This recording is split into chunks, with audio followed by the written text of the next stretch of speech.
ప్రకాశం జిల్లా చీమకుర్తి మండలం పాటిమీదపాలెం గ్రామం అంబేద్కర్ యూత్ ఫోర్స్ ఆధ్వర్యంలో నిర్వహించిన జిల్లా స్థాయి టెన్నిస్ బాల్ క్రికెట్ టోర్నమెంట్ పోటీలు హోరాహోరీగా జరిగాయి. ఈ పోటీలలో విజేతలుగా నిలిచిన వారికి బహుమతులు అందించడం కోసం ముఖ్య అతిథులుగా అద్దంకి నియోజకవర్గం వైఎస్ఆర్ కాంగ్రెస్ పార్టీ పరిశీలకులు మరియు మాజీ ఏఎంసీ చైర్మన్ మారం వెంకారెడ్డి పాల్గొన్నారు. అనంతరం మారం వెంకారెడ్డి టెన్నిస్ బాల్ క్రికెట్ టోర్నమెంట్లో విజేతలుగా నిలిచిన వారికి మొదటి బహుమతి చీమకుర్తి మండలం దేవరపాలెం గ్రామం టీం వారికి 15,116 రూపాయలు, రెండవ బహుమతి పాటిమీదపాలెం వారికి 10,116 రూపాయలు, మూడవ బహుమతి పాటిమీదపాలెం జూనియర్ వారికి 7,116 రూపాయల బహుమతులను అందజేశారు.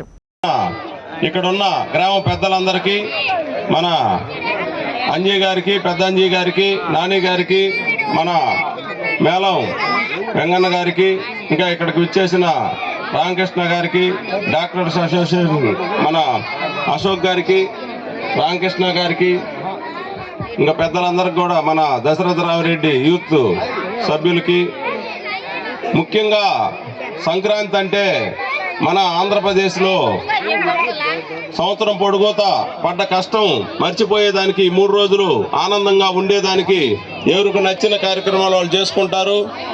అటువంటిది మన రాష్ట్రంలో ఇంకా ఎక్కువగా గోదావరి జిల్లాల్లో అనేక రకాల ప్రోగ్రాంలు పెడుతున్నారు. ఇప్పుడు మనకు కూడా ముగ్గుల పోటీలు, ఇటువంటి